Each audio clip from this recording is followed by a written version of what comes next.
Marcos, we talk a lot, so it's great to have you back on the show. Thank you for being here. I just want to jump right in. In the last week, I've been on the phone with, at least a half dozen CEOs. They're having to kind of consider how their businesses adopt and launch AI, what that means for monetization, what that means for pricing. Maybe just kind of take us into kind of what you're seeing from kind of the world in terms of like how companies are building towards this AI future from a monetization perspective.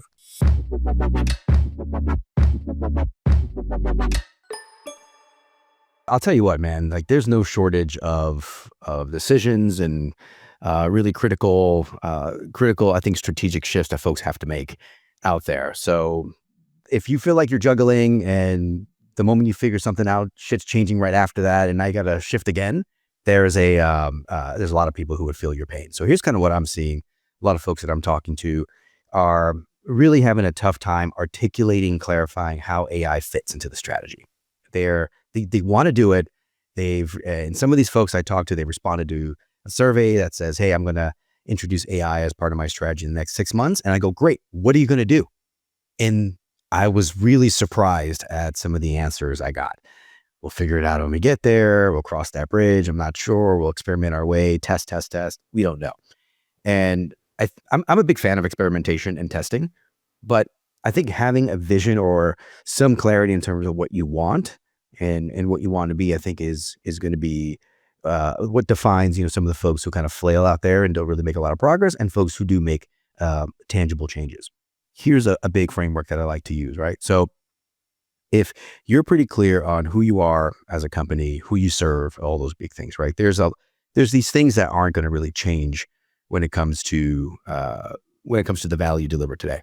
AI comes in and unlocks a lot of stuff, all right? It allows you to do things you were not able to do 5, 10 years ago, even 2 years ago. So with that new value coming in, how does that fit and change and extend who you are in your positioning and who you serve? And do you want to do that? Not can you do that? Do you want to do that? I think that's where I think a lot of them get hung up, is like, oh shit, now I can go after the whole long tail of the TAM, where before I couldn't do that. Do I want to do that? Right.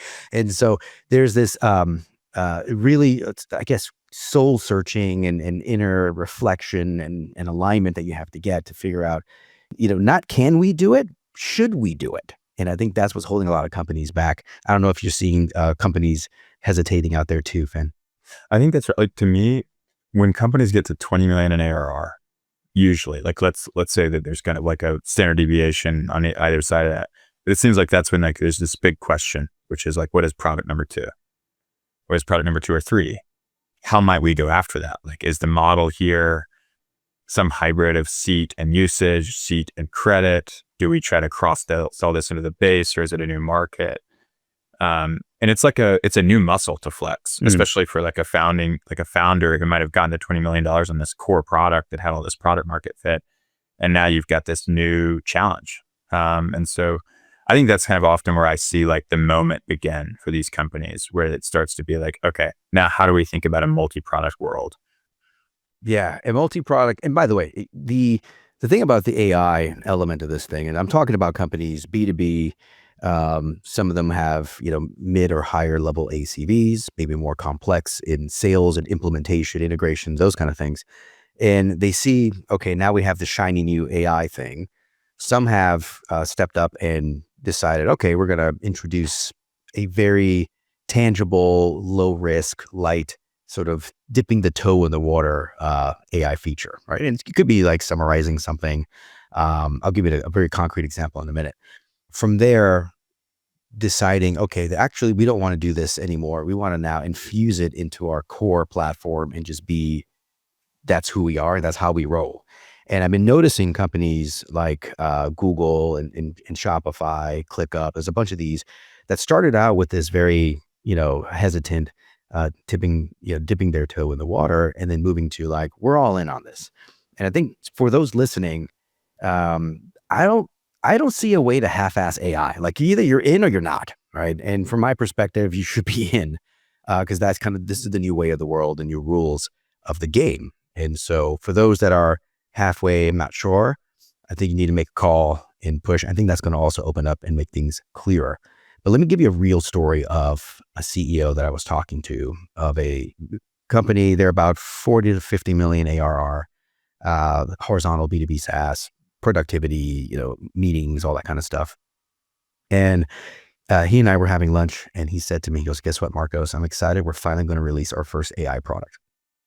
They've been around for years. Like, they got a great core, a great market share. They're growing. And he goes, we're introducing this feature that's going to take something we do and 10x and make it like that much faster. So, all right, it's wonderful. Great. He goes, yeah. So what we did was we rolled it out and we tested it. And I told the sales guys, I want you to charge or ask for $5,000. I said, is that per user or for credit? Like, what are you doing here? He's like, no, Marcos, $5,000 flat for the whole year. And I was like, okay. So you're just going to throw it out? He's like, yeah. And so the sales guys did it, and they actually sold some units, and we got about an average of about $2,000 people to pay for it. And I'm like, great. So what's your next move?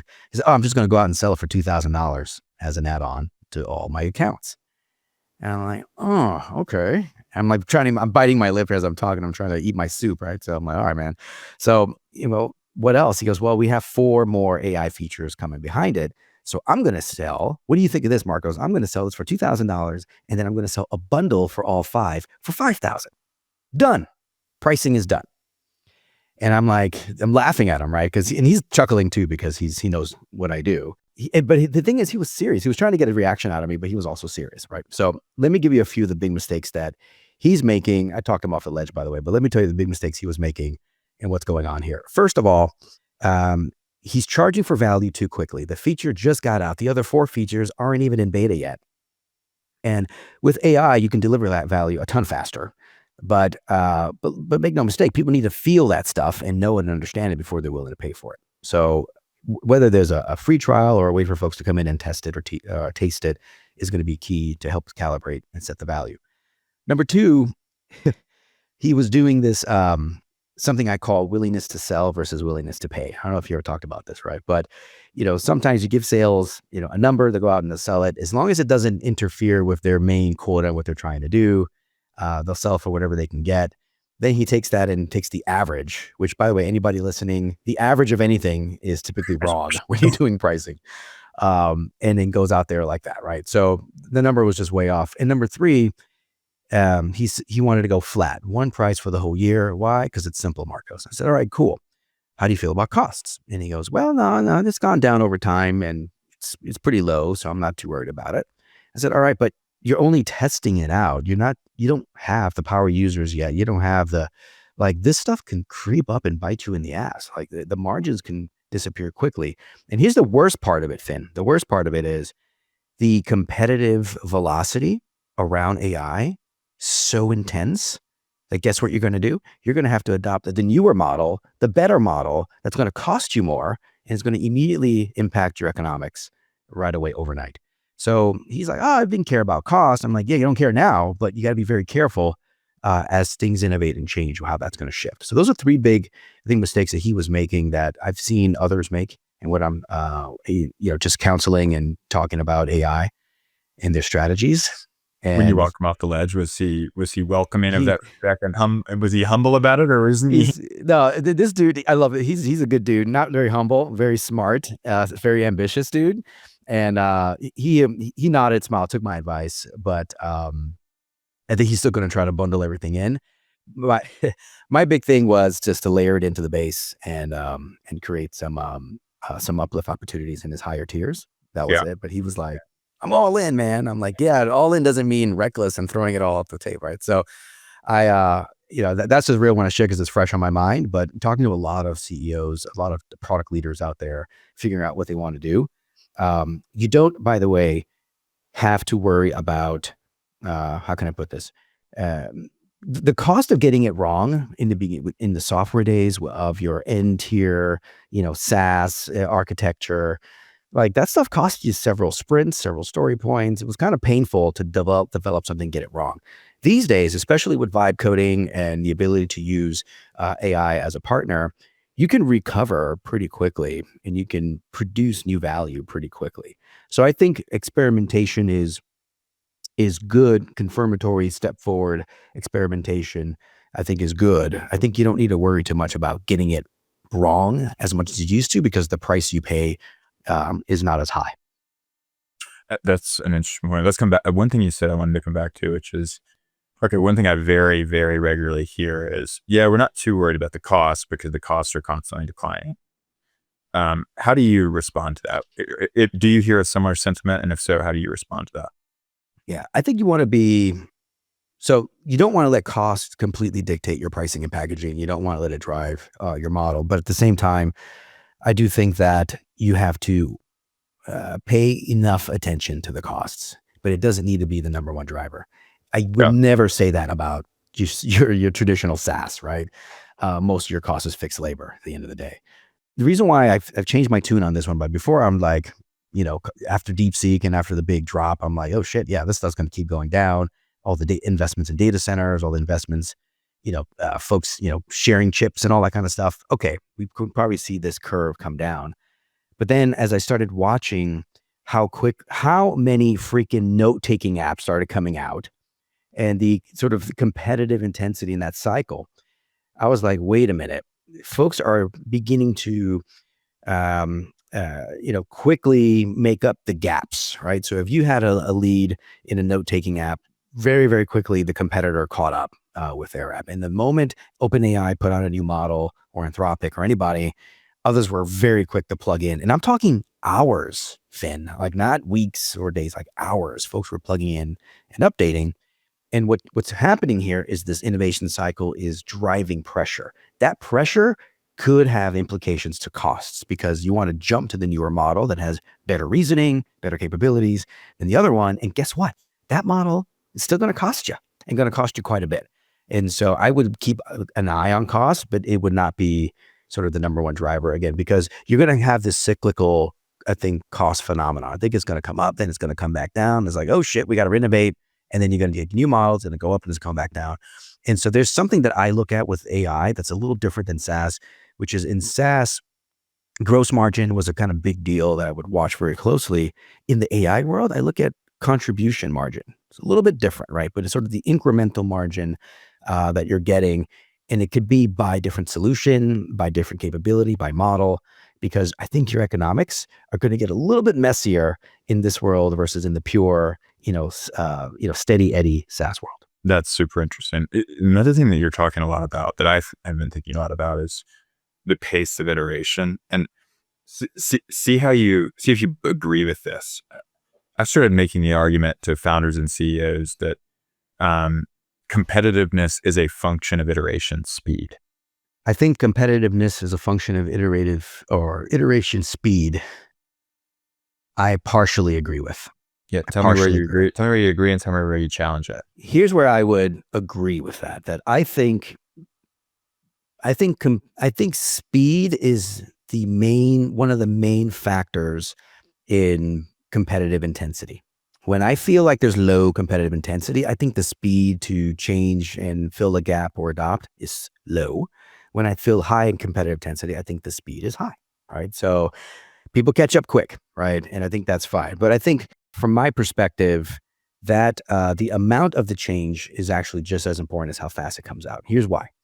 If you have the ability to react and introduce innovations that matches your competitors pretty quickly, I think there's an advantage to be built. But if you can react quickly to go ahead of the competitor, and by the way, quickly could mean, you're 2 weeks behind versus a week behind. I think that can add more meaningful competitive advantage when you're able to move forward more, even again, if you're slowing down by a hair, it's okay. Speed works only when the change matters. And if the change doesn't matter, then speed, the value of speed, I think, goes down. So that's where I would have a different view. I like that.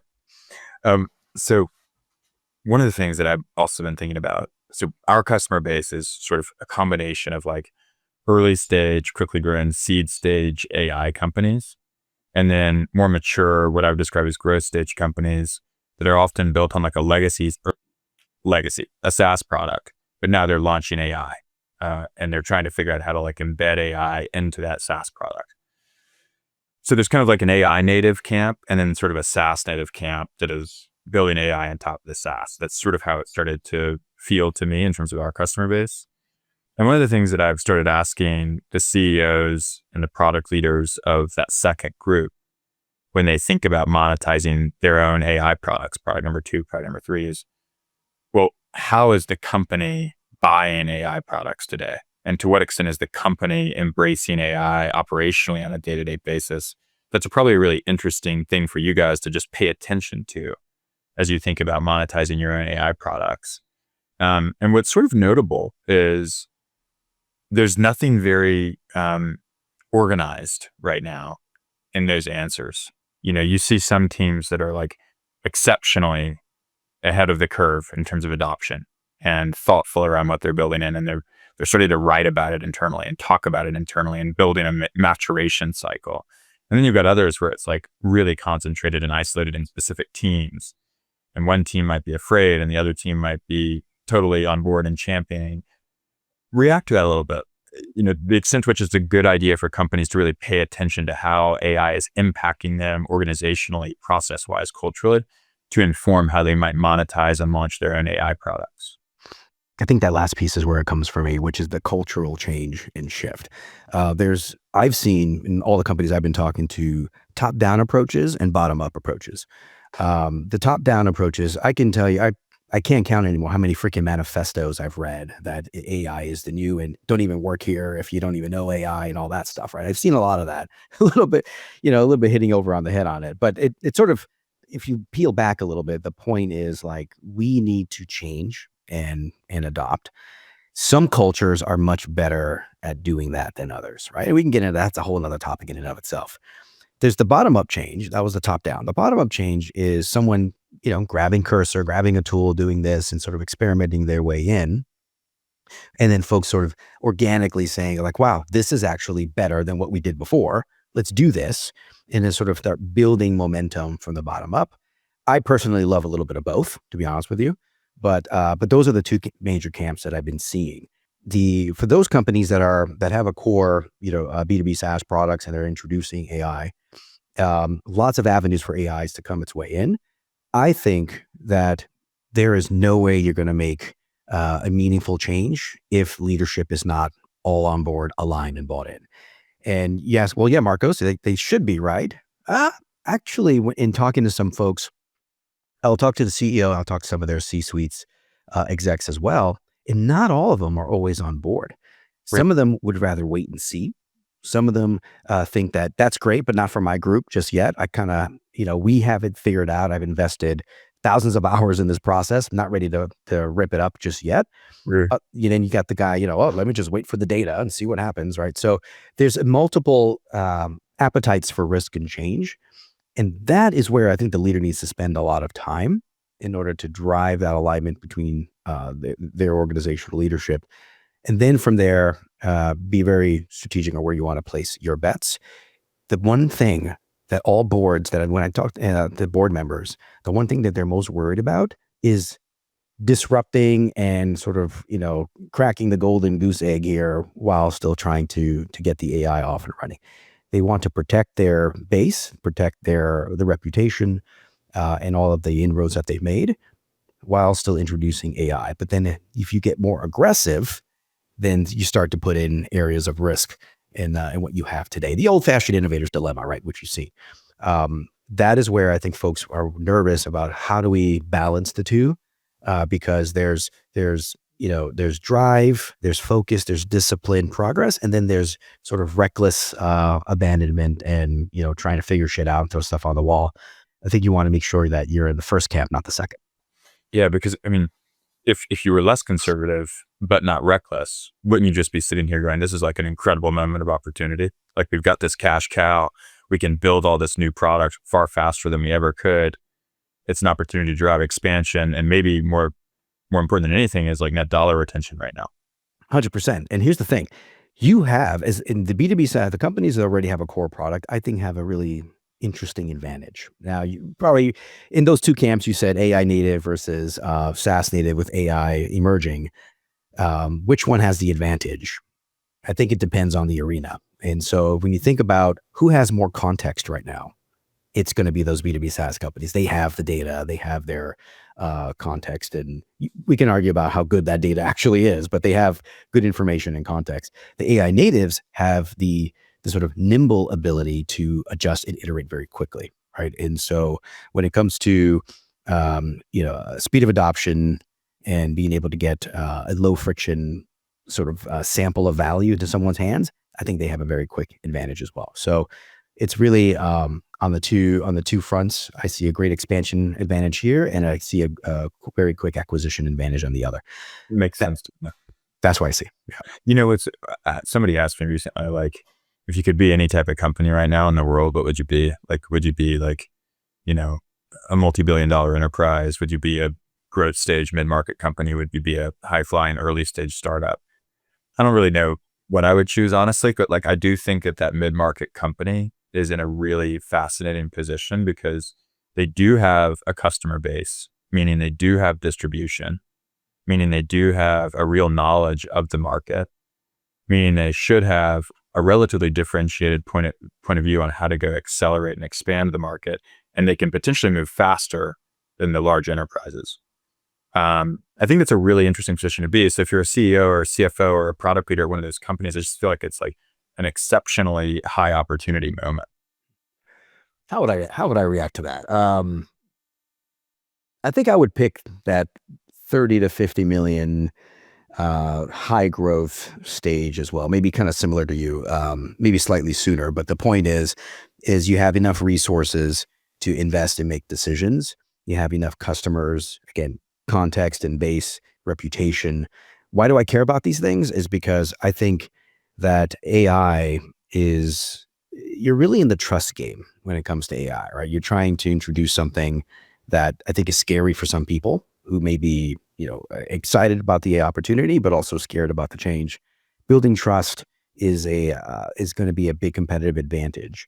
And so if I'm in that 30 to 50 million stage and I'm B2B and I'm growing, I have a great foundation to build, to lead from and build that trust. At the same time, I don't want to be 100 million, 500, a billion. Then it gets really hard to turn that ship when it's that big and align across that, right? So that smaller 30-ish million stage, you're still nimble enough, but you're big enough and have resources. And I think that puts you in the best seat to make a move. And ironically, a lot of companies at that stage, to your earlier nod, for some reason still struggle a great deal with data around monetization. I think maybe the way I would describe it is like, every company I walk into, the data around product usage and how that maps to pricing or billing is exceptionally dirty and difficult to aggregate, difficult to pair together for like recency, frequency, monetization analysis. Like, why is this the case? I know you see this problem. Like, why do companies struggle with this so much? What's the diagnosis? Finn, don't get me started on this one, man. So I have cracked open and looked into the pricing and packaging model of like 500 companies in my career. This is going back to Vista and even before Vista. And no one has had perfect data. Nobody. There's always some gap somewhere, but some are dirtier than others or cleaner than others. Let me give you my perspective, because one of the biggest things we did when I was back at the firm is we assessed their data quality and data hygiene. And then we implemented solutions on how to fix all that, whether it's install a new CRM or, what billing system or whatever it is. Here's the number one excuse, I guess, for lack of a better term, excuse that the CEOs were giving me on why their data was so poor, right? Because I look at it, I score it, and I'd be like, you're missing all this stuff. This doesn't even make sense. You have tons of null values here. Like, why do you have null values in your price? I don't get it. Why is it this bad? And the number one answer I always got was, Marcos, we just never invested in it. Right? It's a little bit anticlimactic, it's obvious, right? But the thing is, why don't you invest in it? It's important. And here's what they would say. They would say, well, Marcos, here's the thing. We charge on a flat fee. We charge by the seat. Didn't really need to track usage that much because you just paid by the seat, or it was just, one flat fee for the year, or it was an enterprise deal and it was all in. and you just paid one fee per year. So there really wasn't a forcing function to drive them to track all that level of detail, that telemetry, all those things, because they would simply renew the deal and, hey, raise your price 4% and move on. And so because nothing was driving them there, in a SaaS company, any leader, operator, CEO listening to me right now knows there's 1,000 things to do at any time. There's no shortage of a list of stuff you got to get done. So if something's not burning and coming in front of you, then you're just not going to pay much attention. And that's how you accumulate debt, right? Think about any debt, money debt, technical debt, right? This is simply data debt. But the point is that the pain is something you can defer. It's not forcing you to make the change. And it slowly accumulates over time, the problem. And then you're facing this huge gap in your data. Now it's a bigger issue to solve, which takes resources, time, energy, people, which are busy doing other stuff. And therein lies the cycle, right? Technical diagnosis makes complete sense. Do you think that usage-based pricing and maybe sort of AI kind of represent catalytic moments for companies to care about this earlier? 100%. And I would even go as far as to say is that some of the usage-based pricing modeling and business strategies that we've seen, think of like the Snowflakes of the world and others, have really, I think, opened up and driven urgency to try to clean up and improve data, which, by the way, has opened the doorway to, guess what, companies that can come in and help clean up your data, right? We've seen that. Talked to a few AI startups just 2 weeks ago that's their thesis is like, we think we can clean up data with AI. And I'm like, yeah, more power to you, right? There's plenty out there. So I think it is a catalytic moment. I think it's driving the urgency. It started with usage. I don't think AI is starting it, but AI is pouring a ton of gasoline on top of it. And because you have to have a good, just a good handle on your data and the quality, because AI is still garbage in, garbage out, baby. Like nothing else changes there.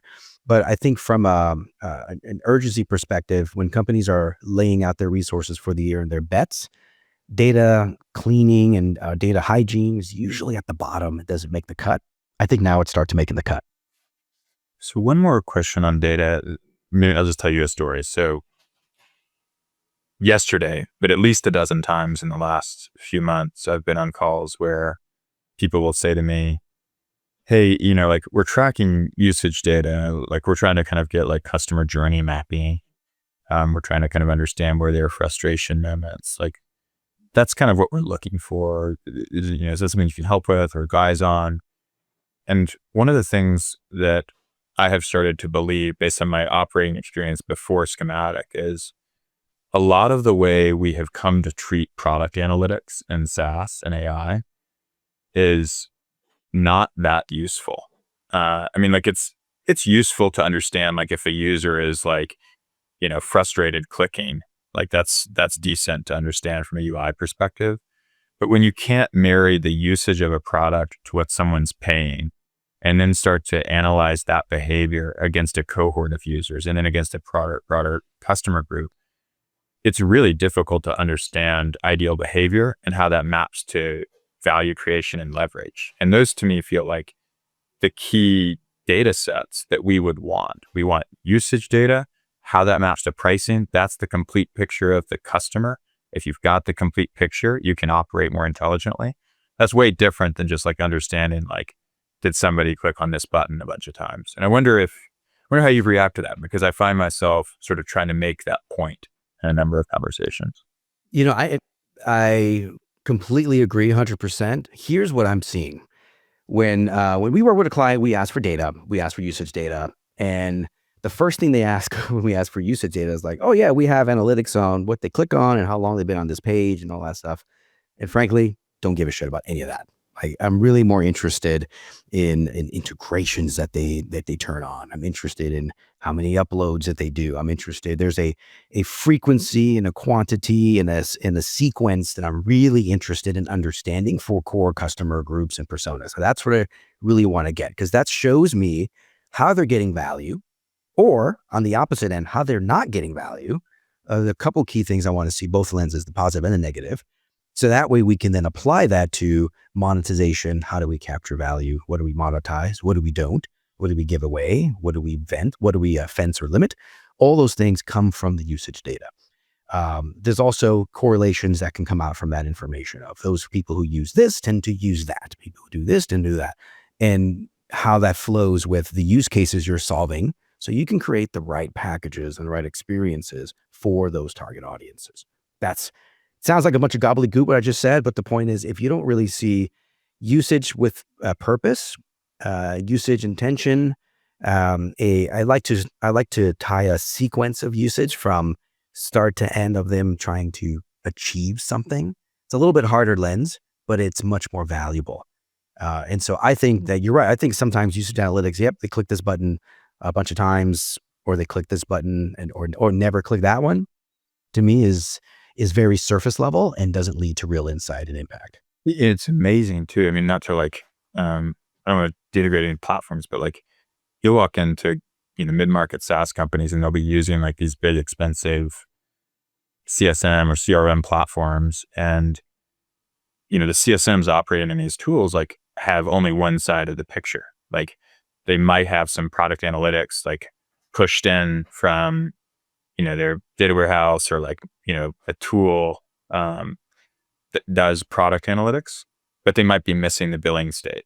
Like finance might have said, we're not willing to pipe in the billing state to this tool to marry it with usage. And so if you're a CSM, you're flying blind. And I'm sitting there asking myself, well, how does the business and the board expect the CSM team to go drive net dollar expansion if they've got this incomplete picture? They're going to rely on like $1 million data team and growth team to come and just tell them the answers every day. Like, is that really the way we're going to operate here? Seems like a slow and expensive way to go, if you ask me, right? I think that, the not having the complete picture is the norm right now in the way they're operating, right? Whether they have surface analytics, whether they have nothing, whether they use gut judgment, which they can be very dangerous and not scalable.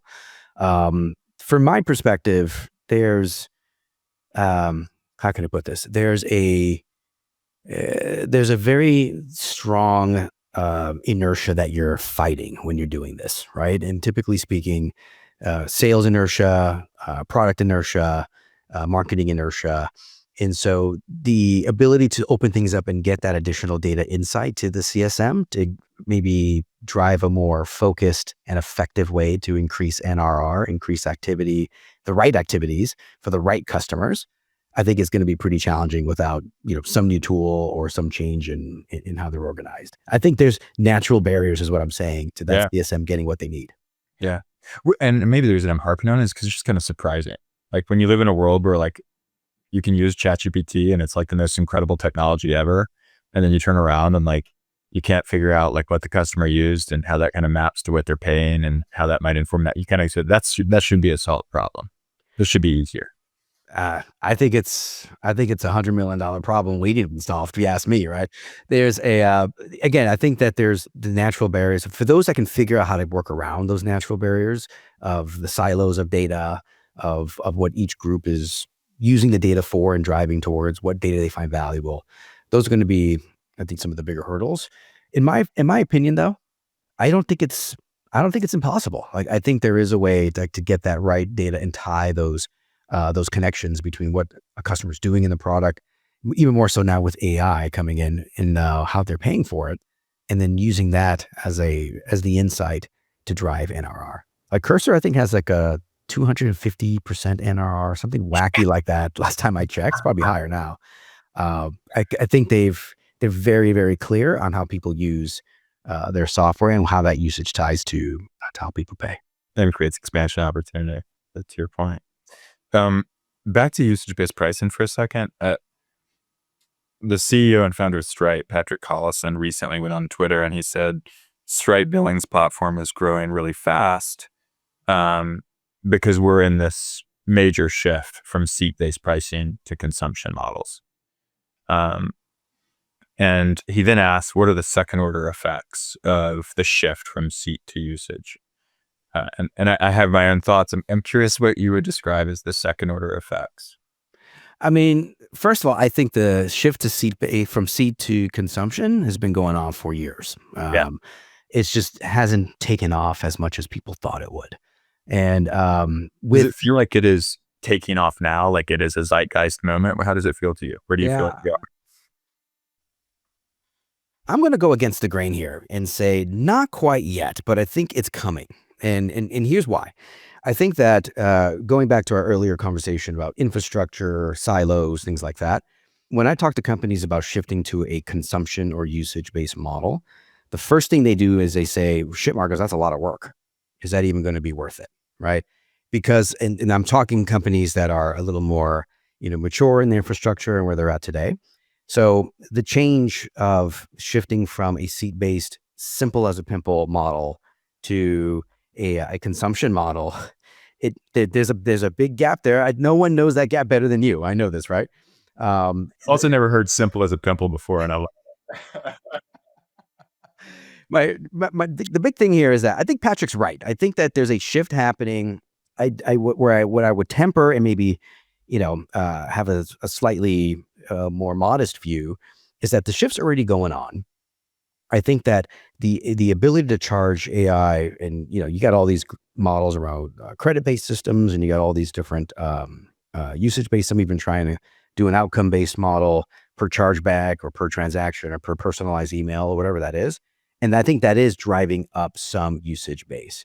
But I think this is only the tip of the iceberg of that shift, the precipice. And I think there's going to be a very big shift, I think, in about a year or two from now. Why a year from two from now is because I think that's the natural cycle where I think some of these investments in cleaning up some of their old architecture, implementing new systems, all those key things usually takes around that time for folks to shift them and put them in, the lift and shift, if you know what I mean. And I think once that starts getting in place, the adoption curve will start to go up. So it's usually not as linear as what folks are thinking. I think it comes up and then it skyrockets, just like your standard adoption curve. I agree with you. What do you think will be, so let's say that happens a year from now, it really starts to shift. It feels like a real inflection as opposed to something that's sort of been maybe kind of a little bit piecemeal. What are the second order implications for operators? I'll give you one right now. The first one that pops in my head is transparency on pricing, right? This is a topic that I get quite a bit. Should I publish my pricing?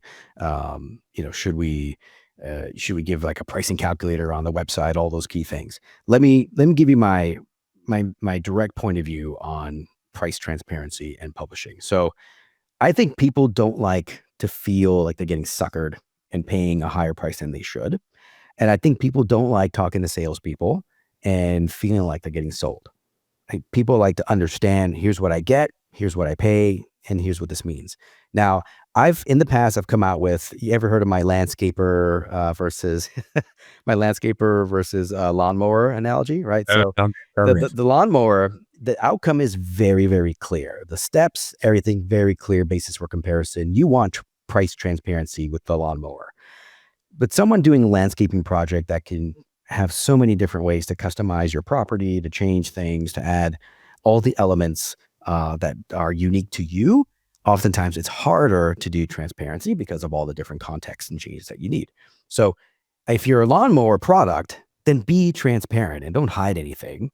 But if you're a landscaping type product, then you want to be transparent, but the right level of transparent. And the way I see the right level of transparent is, here's what drives our price. And, here's where things are starting, from a price perspective. There's lots of ways to show, at least give people a sense for what they would spend. Okay. So why do I say that?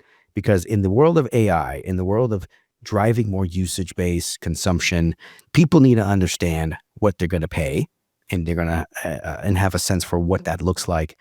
Consumption-based models naturally have less predictability factor than, say, a flat fee seat-based model. So you have to make up for that gap. How do you do that? You drive, those calculators are great. I'll give you one example is Clay. Okay, Clay AI, good tool. I use it, like really slick. They have a credit-based model, 12,000 credits free, 24,000 credits, et cetera, et cetera. So when you click on the credit, there's a little link there. It takes you to the bottom and it shows you, here's what a credit means. Enrich a contact, enrich this, enrich that, et cetera. And so even then I'm like, well, I don't know how many credits I'm going to use. And it says, don't know? Click here. Clicks there, it takes me down to the bottom. And what they show me is they ask me very simple, human, plain English questions. How many contacts you're going to reach out to, how many companies you reach out to. And then it has a little drop down that says, what do you want to change? The name, you want the email, you want the telephone, like what do you want to enrich? And you hit click, and you click the bottom and it tells you exactly how many credits you need. And Okay, just to cut you off for a second, I think that's like an incredibly interesting and important example, because all the companies that we are kind of helping with credits, for example, they really don't know how to communicate to the end user what the credit is worth, meaning how fast they will burn down. And the great irony there is they wanted to go credits because that would be more predictable than traditional pay-as-you-go usage. But it was, because it's pay up front, right? But it wasn't actually more predictable because the user didn't have a clue the speed at which they would burn down. And so I think you're really right to call out this example as maybe kind of a gold standard for people right now. yeah, they really put a lot of effort. Go to Clay, read it. They really laid out exactly, again, plain English. What does this mean? Contact, what I'm changing. And that's the big key there. But the second order effect is that transparency piece as well. Third order, I'll throw another effect at you, which is I think that wave of investment in data, in telemetry, in billing is going to get a really nice push from all of this AI and adoption, because it's just self-serving right at the end of the day. And from my perspective, most companies don't make the change unless the pain is obvious or the benefit is obvious, right? And in those cases, when I see the usage base climbing, that's going to be a major shift win, which then self-perpetuates. And I think a percentage of companies that are doing consumption usage base, I think will double in the next 2 years. Yeah, I 100% agree with you. One thing that we started to see more, like I remember 2.5 years ago, this is before I founded Schematic, but I was starting to do discovery for the company. And I would ask people like, to what extent do you care to enforce limits? To what extent do you care to enforce usage limits? And 2.5 years ago, it was like, we never enforce anything. Like we're just trying to drive adoption. And now I think that like more and more I'm seeing people get limits are these really cool leverage points where value's been created, and it creates moments of extending more value for free or capitalizing on the value via a product-led post-sale expansion, or, hey, it's time to have a sales conversation. Like you're way over the limit, or like, I just have to like have a hard limit in here to prevent abuse. Like limits have become this like really interesting dynamic to me over the last 2.5 years, whereas 2.5 years ago, like it really didn't feel like anybody cared. I completely agree. I love limits. I think limits are some of the most underutilized web tools in a pricing and packaging model today. I think it signals how much value that you can get. It also helps you understand what customers are finding valuable and where you want to either invest more or push. Some folks do it really wrong, though. They either set the limit way too low before they're able to get some value, kind of just more frustrates folks and maybe gets this nickel and diming sensation. And then on the other end, they'll set the limit too high where it doesn't even matter. They never get even close to it, and it's just there, and it's just more of a noise and a distraction than anything else. So when I think about limits, I think it's a fantastic weapon. I think you have to be very selective on where you put the limits and how you set that. One of the quickest things is understanding the sort of cycle in which they're using, said, quantity or limit, and then being able to set the limits such that they're able to build the habit, but not extend beyond it, right? So most humans take 2 months to build a habit. And so if you think about from a time basis, how much usage can get them there to build a habit, that's where you want to, and that plus maybe 10% more, just to give a little bit of buffer. That's how you want to try to think about limits. Agreed. Good point. I know we're coming up to time. Thank you so much for doing this. It's really always fun to talk to you about all this stuff. Yeah, no, I could talk all day about this. And then listen, you come at me in about 5 or 6 weeks, I'll probably have some different opinions based on all the things that are coming. But I really love chopping it up and jamming on these things. I think these are areas and questions that are on the minds of all the top, leaders and operators that are out there in SaaS. And I hope they can pick up a few pointers from this convo. Cool. Let's do it again soon. Thank you again, Marcus. Thanks for having me, man.